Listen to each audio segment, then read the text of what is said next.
So for in subsystem design, we'll continue with our topic multipliers. So in multipliers, we have seen array multiplier. So that continuation topic, array multiplier, we'll see design in terms of a full adder. So you know array multiplier is an M cross N multiplier designed with full adders and half adders. So in this example, we'll just go through the multiplier.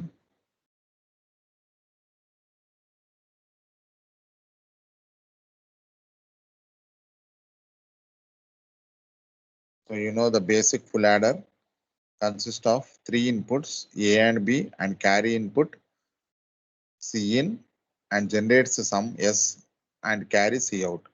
So in this notation, we are writing inputs coming vertically A and B, output generated S, and horizontally from right side C in and left side C out. So C in is the input to the full adder and C out is the output. So this notation we will be using for our array multiplier. So you know for three inputs A, B, C in corresponding 8 combinations and corresponding sum and C out. So this truth table is related to full adder. So for 0, 0, 0, sum is 0, carry is 0. For 1, 1, 1, sum is 1, carry is 1. So next we'll be studying same multiplication of number 11 and 9, which are written in terms of its binary values. So the basic paper and pencil method is reprinted. So in 11, decimal value is written in terms of binary as 1011 in terms of 8421 format, 8421. So 8 into 1 plus 4 into 0 plus 2 into 1 plus 1 into 1. It gives 11. And 9 is written as 1001, 8 into 1 plus 1 into 1. So here multiplicand is 1011 and multiplier is 1001. So the first value we consider it as A, which is written as A3 down to 0, A3, A2, A1, A0. And the corresponding multiplier is B, which is written as B3 down to 0, B3, B2, B1, B0. The corresponding values are 1001. Now when you multiply each bit of your multiplier with a multiplicand, that is written in each values. As we told here, M value is N, M value and N value is 4. So for a multiplier, the number of rows will be equal to N and each row size will be equal to M bits. So here we are multiplying 1 with 1011. Then we are multiplying the second bit of your multiplier 0 with 1011. Then adding them. Then we are going to multiply the third bit 0 with 1011. So again it is written as 0000. Again they are added. Then finally the one of your multiplier MSB bit is multiplied with 1011. Again it is written in the last row where 1 was pointed out and they are added. So here the multiplication method is slightly different. So in your array multiplier is designed with respect to this design. So you can do either way. You can multiply each bit and directly add them, or you can also do in this method.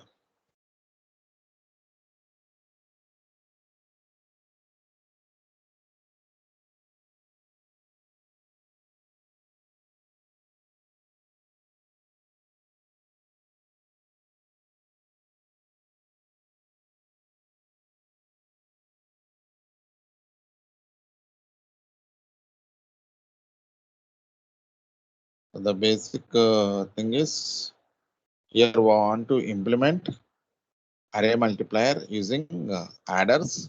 So as it is pointed out, uh, multiplicand is A3, A2, A1, A0, whose bits are coming vertically. Corresponding each row is represented with its multiplier bits B3, B2, B1, B0. So if you see that red color, this red line is B0, B1, B2, B3. So in this pencil paper method of multiplication, here it is shown as first we are going to multiply each B0 with its multiplicand, and we are going to write. So that's why the first column, the first portion where I am pointing, that is related to generating A3 B0, A2 B0, A1 B0, and A0 B0. Okay. Then we are going to multiply the second bit B1 with multiplicand. So you are going to get here A3 into B1, A2 into B1, A1 into B1, A0 into B1. So they are added using a full adder. So in earlier example, we have seen that each row was having partial products. Then they are added. So that's why in the left side we required a half adder, because that was adding only 2 bits. But in this example, if you see here, we are going to add at a time 2 partial products generated due to B0 and B1. Then that's why you require all full adders only. Only in the first case, A0, B0 product term is directly fed to the output. And after this full adder outputs are generated, they are again sent as input to a one more full adders, where you are going to send the partial products generated due to B2. So B2 A3, B2 A2, B2 A1, B2 A0. So these are the two way of designing. So this is all related to your multiplication method done. So again, the generated outputs are sent to the next full adders, where the multiplier bit B3 is multiplied with A3, A2, A1, A0. So here if you see, horizontally carry is propagating from right side to the left side. Initially there is no carry, so 0, 0, 0. So if you see, for all full adders, the carry input taken is 0. And the carry generated here is propagating to the next stage. So to the next stage, to the next stage. And finally, this full adder output carry is sent to the next stage. So this is related to the designing done in this method. So in this method, we are not writing only partial products and adding them. We are generating the partial products for 2 bits, adding them, then third bit again adding them, then fourth bit again adding them. So that's why the array multiplier design here is quite different from its previous design, which is discussed in earlier class. So this is related to the same multiplication done of m by n multiplier. Only thing is the product terms are again same. It's a 8-bit, m plus n 8-bit. Only thing is the adders here are all full adders, and the multiplication method is different.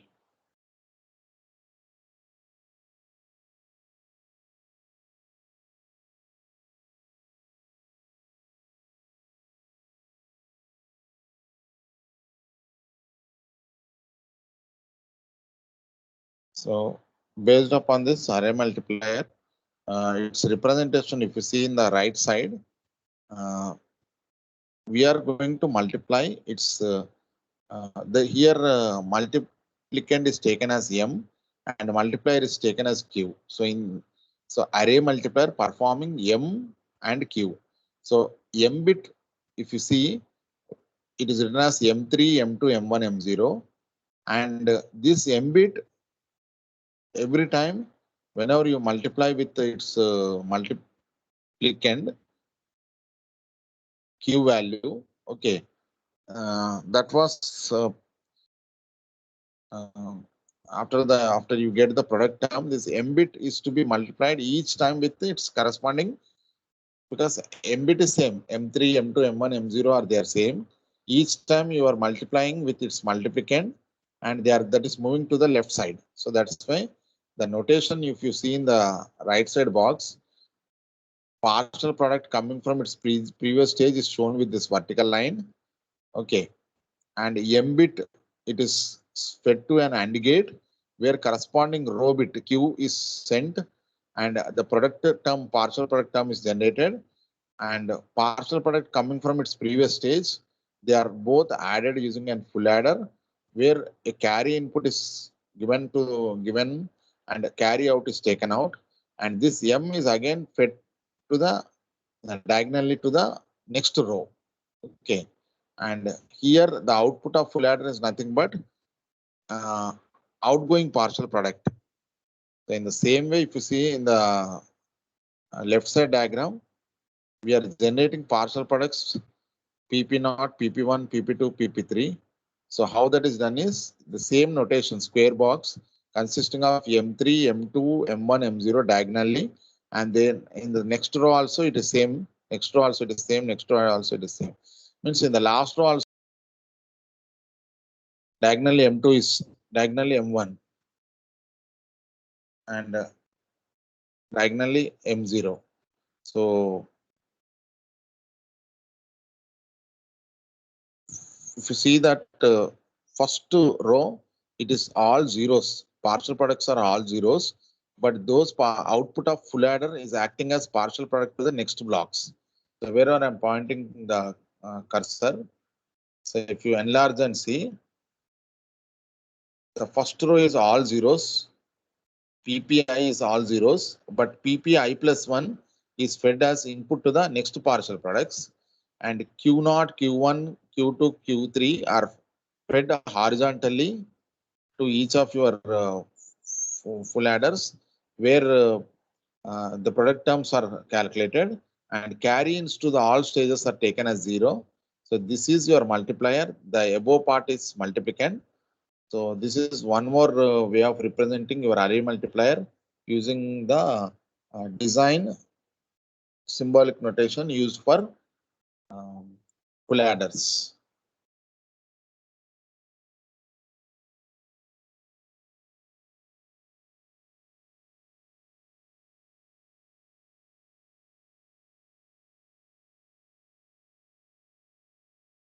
I hope you have understood the why we are covering this array multiplier once again is we are not just writing each multiplier bit with its multiplicand row wise and not adding them.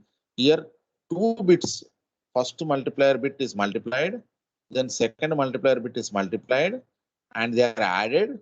Then to the added sum, we are going to write the third multiplier. Third product term generated due to multiplication of third bit with its multiplicand. So try to understand, here we are already generated the sum. To that sum, we are going to write the partial product due to product of this 0 and 1011. And then we are going to generate one more sum. So here intermediate sums are generated.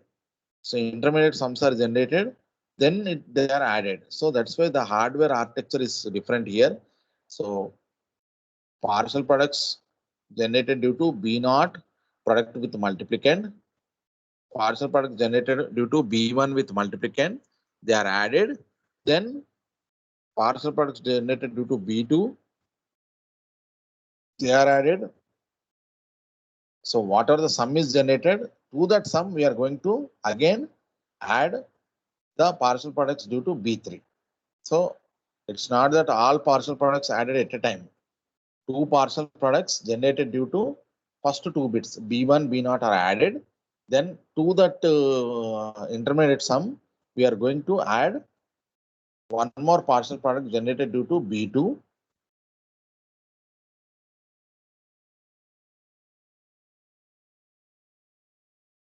Then whatever the sum is generated, to which we are going to add partial product due to B3. So So this architecture is different compared to what we discussed earlier. So, and here the notation of this diagram is different. So you can write either method, but in certain books you can find out this design. So where vertically partial product PPI is coming. Okay. Diagonally your multiplicand bit is moving. Horizontally from right side to the left side, carry input to the carry out, and partial product next stage output of your full adder is nothing but partial product, and the product term is generated by an AND gate. So this typical cell is replicated for M cross Q multiplier, where we are using 16 cells, such cells, to generate an 8-bit product term.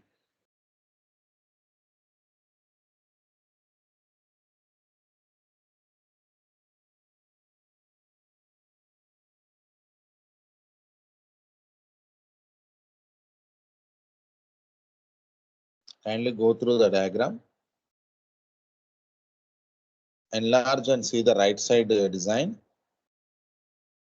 Diagonally, M bit is moving. Horizontally, Q bit. Here it is a M cross Q multiplier. Horizontally, C in to C out. Vertically, partial product to uh, from previous stage and partial product to the next stage. So the same notation, if you see, you can enlarge any of the cells in the left side diagram. Any of the cells you can enlarge it. It is same M3, M2, M1, M0, diagonally moving. Horizontally Q0. Q0 from one stage, it is fed to the each of the bits, because it has to generate the product term M3 Q0, M2 Q0, M1 Q0, M0 Q0, and that is fed to a full adder with carry in as 0 in the first stage, but first row is taking partial product 0 and carry in as 0, but there is a product term formed M0 Q0. All they are added, and partial output to sum is called here P0. Output sum is called P0.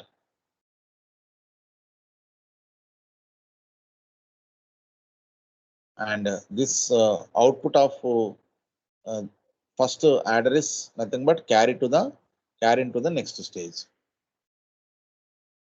So this is related to your array multiplier in a different way of designing, that is dependent on the basic method of multiplication.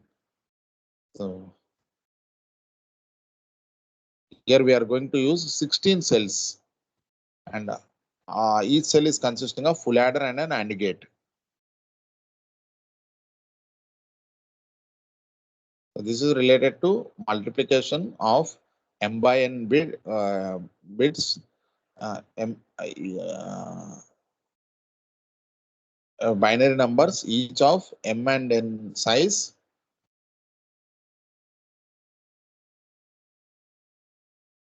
and they are unsigned values.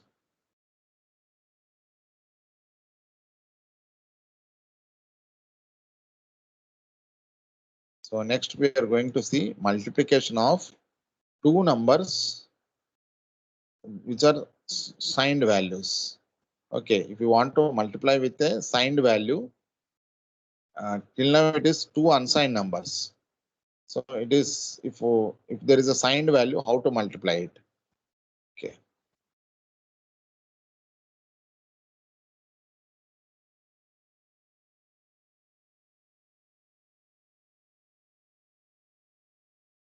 So the topic here is multiplication of -5 and 4. So -5 is written in its 2's complement form. So actually 5 means 0, 1, 0, 1. Okay. 0, 1, 0, 1. This method of multiplying a signed numbers is called a Booth's algorithm. So we are going to discuss Booth's algorithm here. So using this Booth's algorithm, we want to do the multiplication of -5 and 4. So there is an algorithm written whose flowchart is shown on the right side. So We are going to start. So in a flowchart, the basic step is a start. After that, we are going to check A and B. So here A is an initial register initialized with all zeros. So because it is a 4-bit value, we are going to initialize capital A with all zeros, Q minus 1 with all zeros, then B is the multiplicand and Q is your multiplier. Okay.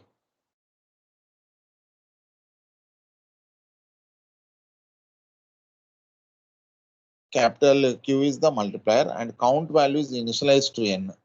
So N is the size of your multiplicand. So count is initialized to N value. Now we are going to check the condition of Q naught and Q minus 1. If they are 1, 0, we are going to do subtraction. If it is 0, 1, we are going to do addition, A equal to A plus B. So sum of A plus B is stored in A. Sum of A minus B is stored in again A. If it is 1, 1 or 0, 0, we are directly doing the right shift. Right shift of A, Q, Q minus 1 and count we are going to decrement. So again, we are going to check if count is 0, we are going to exit the loop. But if count is not 0, again, we are going back to the condition where again Q naught and Q minus 1 are checked. So we'll see here. We want to multiply minus 5 and 4. And 4 it is written as 0, 1, 0, 0, which is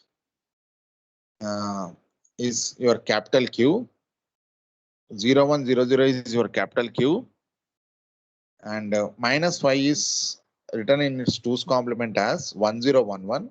Actually, 5 is 0, 1, 0, 1. Once you take 1's complement, it becomes 1, 0, 1, 0 plus 1. It becomes 1, 0, 1, 1. So as per our analysis, it is minus 5 into 4 means minus 5 is written in 2's complement, which is capital B. So the first step we are going to do is A is initialized with all zeros. Q is its multiplier. So Q is its multiplier.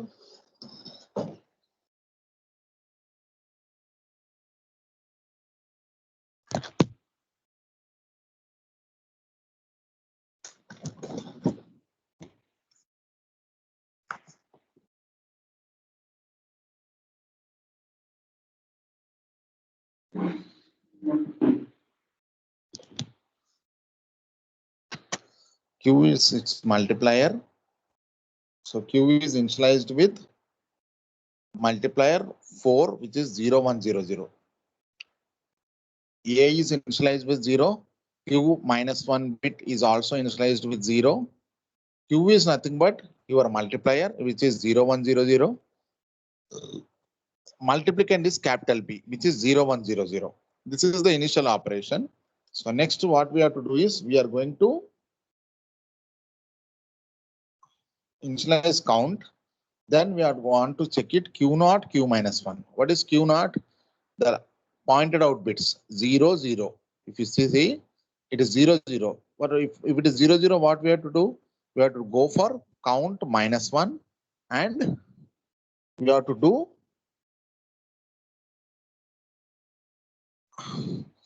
one shift right. Okay. So for 0, 0, 0, it is 0, 0, 0 and Q 0, 1, 0, 0 it is written as 0, 0, 1, 0. Because if you see one right shift we are moving.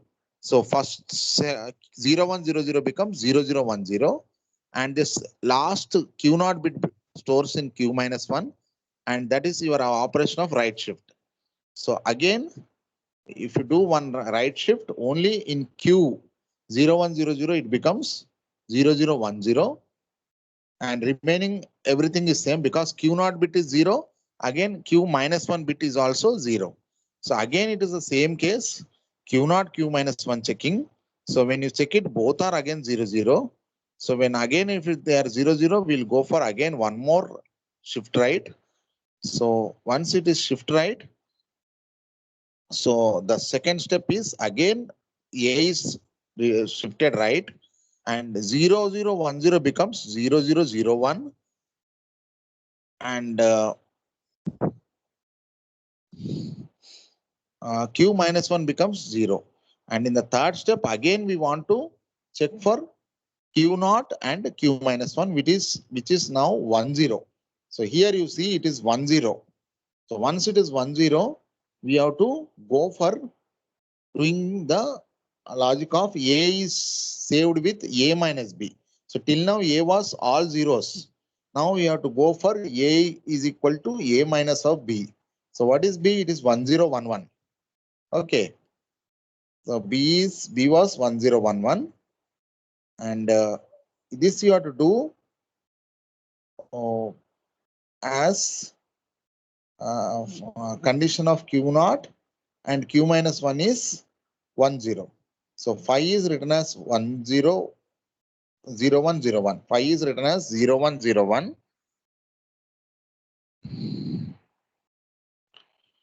So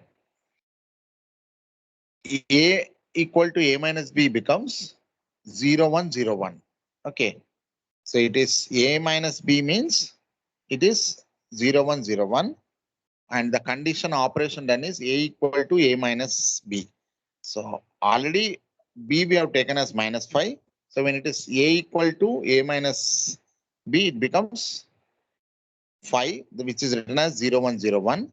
And we have to do again after that one right shift. So once you do one right shift, so after doing the subtraction operation, again you have to do one right shift. So when you do one right shift, 0, 1, 0, 1 is written as, so in this diagram, if you see, 0, 1, 0, 1 becomes, this 1 is moving here, 0 is moving here, 1 is coming to Q. Okay, 1 is coming to Q, and this one means Q naught bit.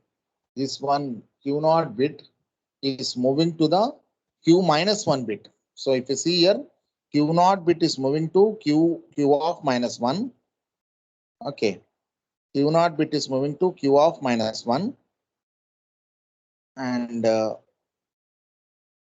now in the next step, we are going to check values of Q naught and Q minus 1, which is 0, 1. So which is 0, 1.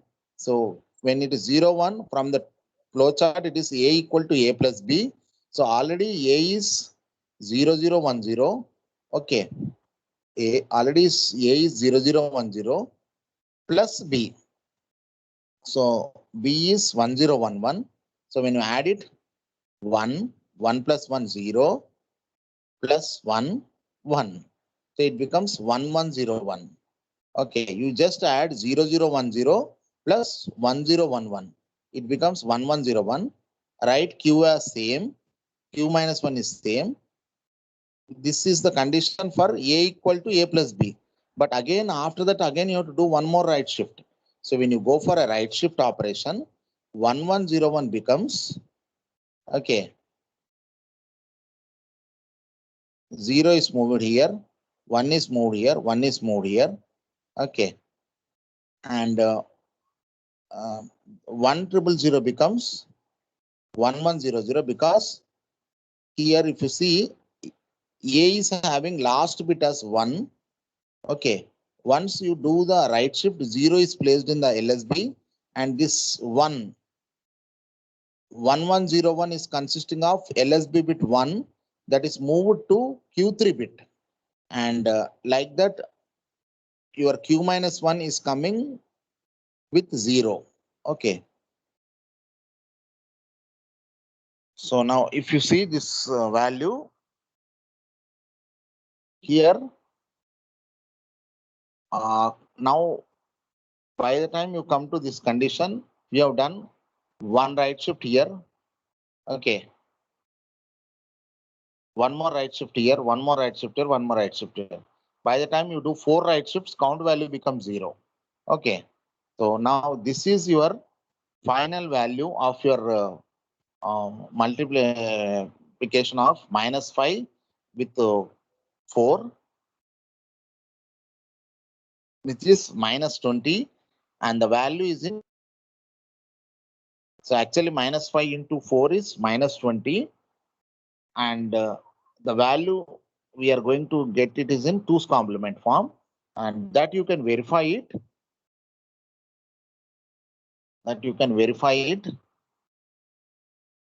So how you start is goes for 1's complement. Okay. Then add 1, it gives 2's complement. Okay. So it is final result, whatever we got, we are doing 2's complement of that.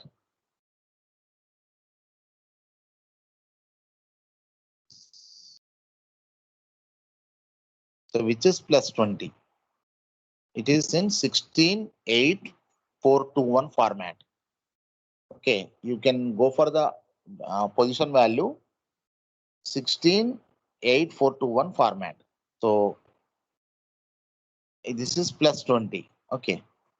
So for -20, we are going to take 2's complement. You are going to get this result. So this is related to multiplication of -5 and 4 using Booth's algorithm. So you can once again go through this problem, how it was done. Each time we are going to check the values of Q0 and Q minus 1. Based upon the values of Q0 and Q minus 1, we are going to do either subtraction or addition, or we are going to do just right shift. In all the 3 cases, we have to do the right shift. So you can just analyze this.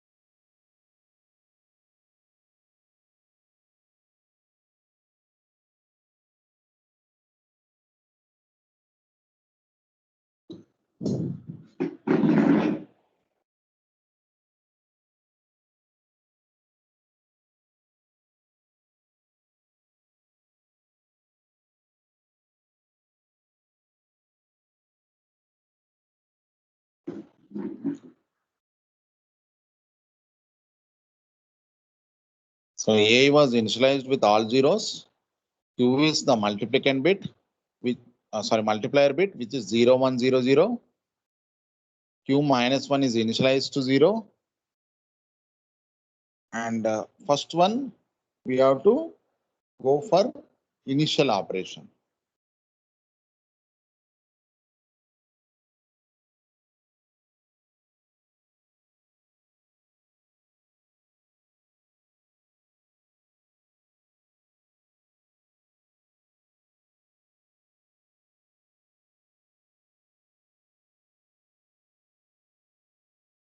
Now checking the values of Q0 and Q minus 1, it is 0, 0. So 0, 0 or 1, 1, it is doing nothing, only right shifting. So when you do right shift, Q0, Q1, Q minus 1 values will change.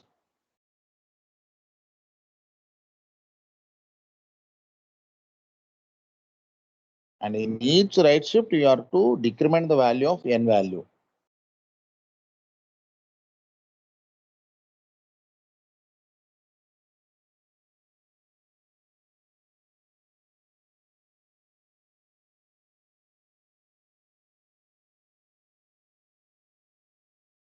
You enlarge your screen and verify the values. It's not visible with normal view. Enlarge your screen. So Q0, Q minus 1, again it is 0, 0. So what you have to do, again you have to go for a shift right.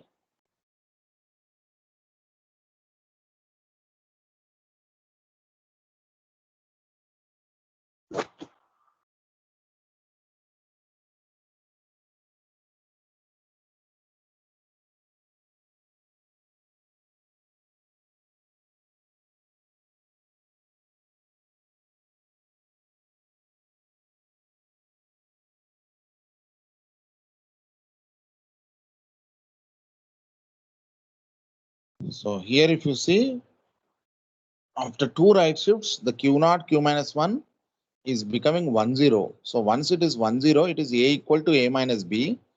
So already B is 1, 0, 1, 1, which is nothing but minus 5. So 0, 0, 0, 0 is its value. So 0 minus of minus 5 is 5.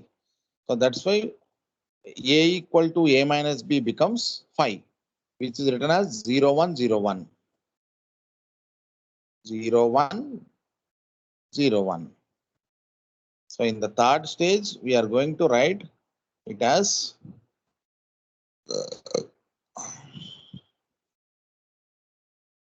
0, 1, 0, 1.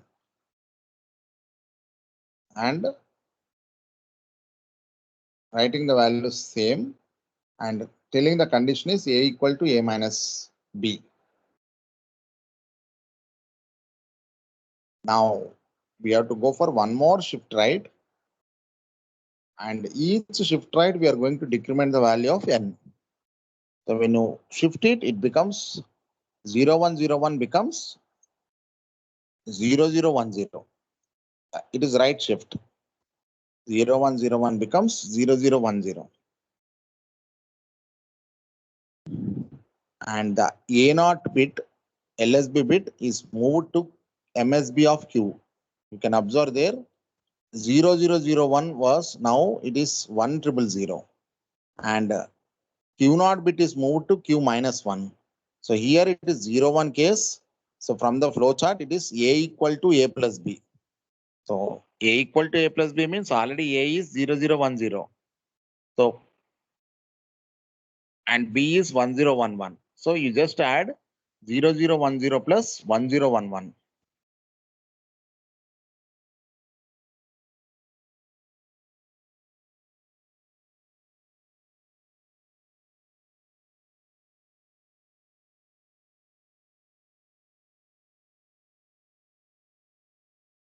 Then you have to do one right shift. So one right shift gives 1, 1, 1, 0 and 1, 1, 0, 0, and Q minus 1 bit becomes 0. And here if you see, by this time we have done 4 right shifts, our count value is 0. So this is final product term after multiplication, the end result, and it is 5 minus 5 into 4. So it is minus 20. So the result is in 2's complement form. So in order to verify, just to take 2's complement of this value, you are going to see plus 20.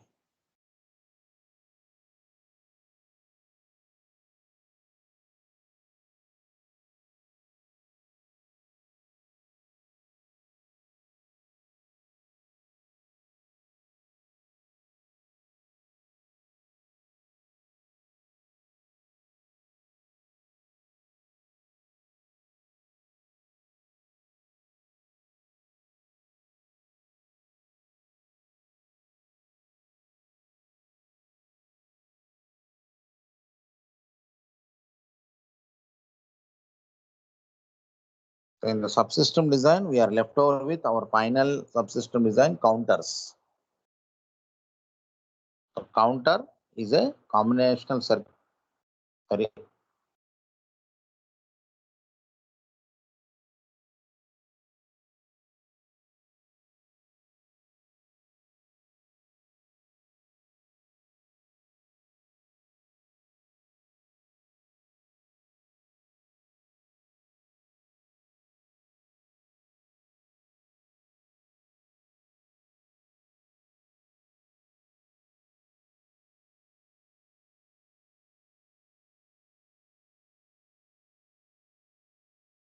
So this multiplier, adder, ALUs, parity generators, they all come under combination circuits.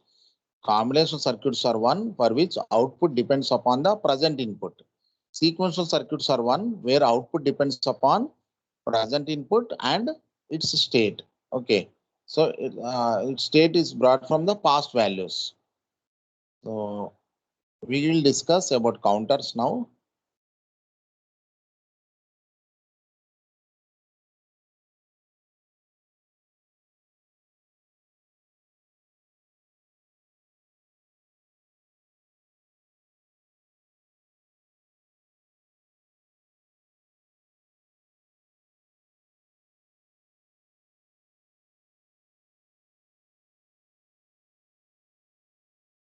So you can see counter is a digital circuit where it counts number of clock pulses, and it is of two types.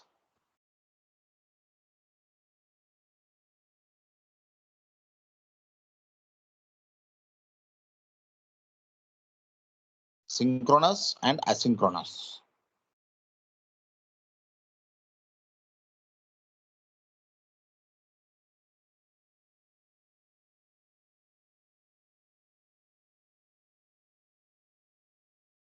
Asynchronous means clock is not same for all the flip-flops. So each of the counter stores its count value. So it requires some 1-bit registers, and whatever the number of clock pulses you are counting, based upon that you require a 3-bit shift registers or a 4-bit registers. So each of your registers are implemented here as a flip-flops, and these flip-flops are edge triggered, and they are edge triggered. So asynchronous counters are also called ripple counters, where clock is nothing but output of first flip-flop is acting as clock to the next flip-flop.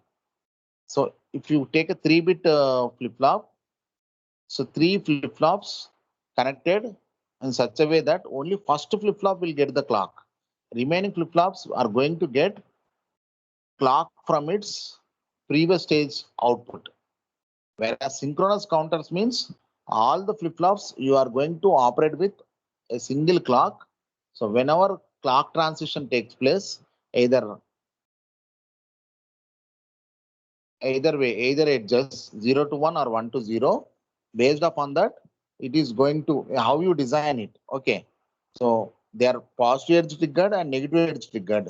So based upon the design, once triggering occurs, clock fed to all the flip-flops will change the contents of your flip-flop. So input available at the uh, flip-flop is stored, is read into the flip-flop with respect to edges. So here see ripple or asynchronous counter QA, output of first flip-flop is acting as clock to the next flip-flop. So that's why they are called ripple or asynchronous counters.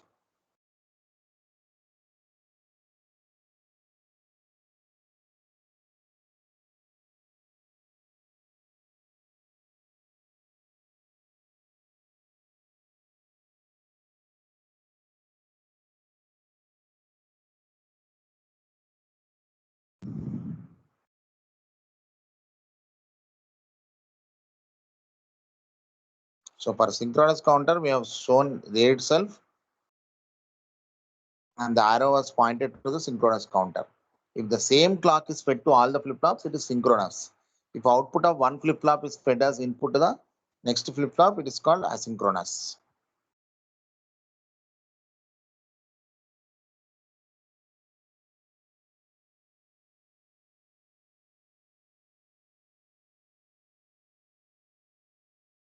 So we are doing comparison between asynchronous and synchronous counters.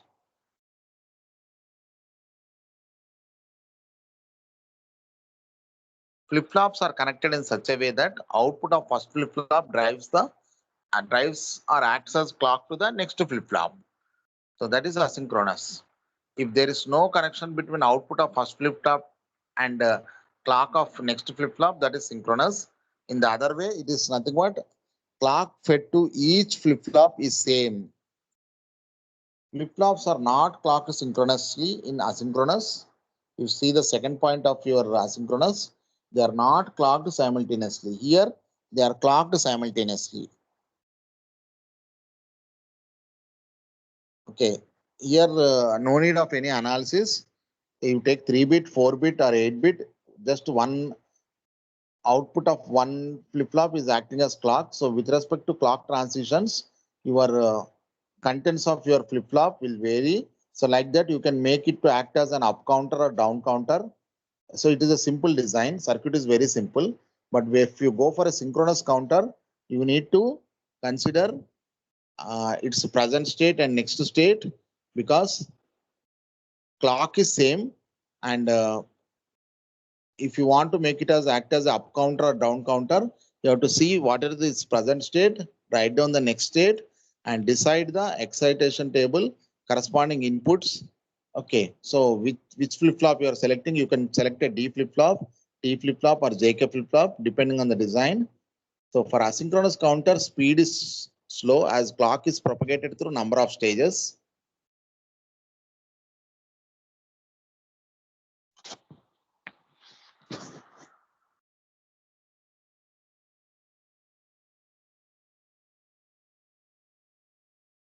And for synchronous, speed is high as clock is given at the same time.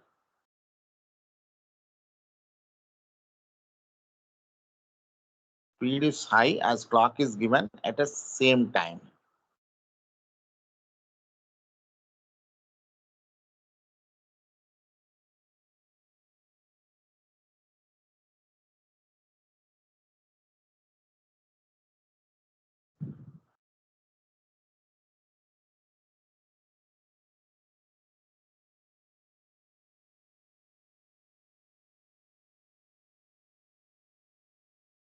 Whether it is asynchronous or synchronous, we are doing the subclassification as up-down counters,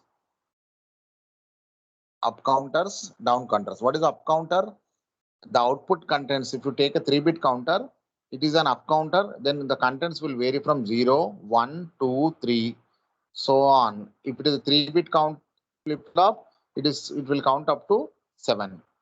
And if it is a down counter, and if it is a 2-bit counter, if you say, take the example, it will count from 3. Okay. So if you take a 2 flip-flops and they are connected in such a way to act as a counter, then your count value will be 0, 1, 2, 3. If it is a 3-bit value, your count value will be 0, 1, 2, 3, 4, 5, 6, 7. Again reset to 0. And for down counters, it is 7 down to 0. And for up down counters, you can use a control pin. Throughout certain stages, it can act as an up counter. And again, after that, it can act as a down counter. So that control pin value will decide whether it is acting as an up counter or down counter. And for all the synchronous counters, you need to write down its present state and the next state, decide corresponding flip-flop inputs for these transitions.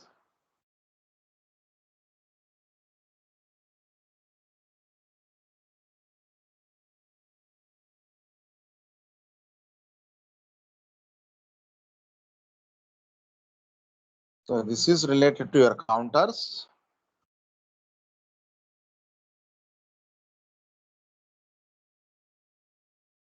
So we have to go for designing of these counters, individual designing. Asynchronous is very simple. You can just connect one output to the next stage. Only for synchronous, you need to write down its present state and next state and decide corresponding inputs, whether it is D flip-flop or JK flip-flop, based upon its characteristics table and excitation table. So you need to know how each flip-flop operates, what is its input values and what is its output Q, and remaining and from that you also decide its characteristics table. So what is the state transition and for which what are the inputs. So based upon this, you have to write down for each flip-flop what are the inputs. Then you have to go for a K-map, simplify the equations, and then generate the hardware related to each flip-flop, connect them, then you have to write down the uh, uh, input output with respect to clock, the transitions of each flip-flop outputs, and based upon the design, either it will act as up counter, down counter, or up down counter.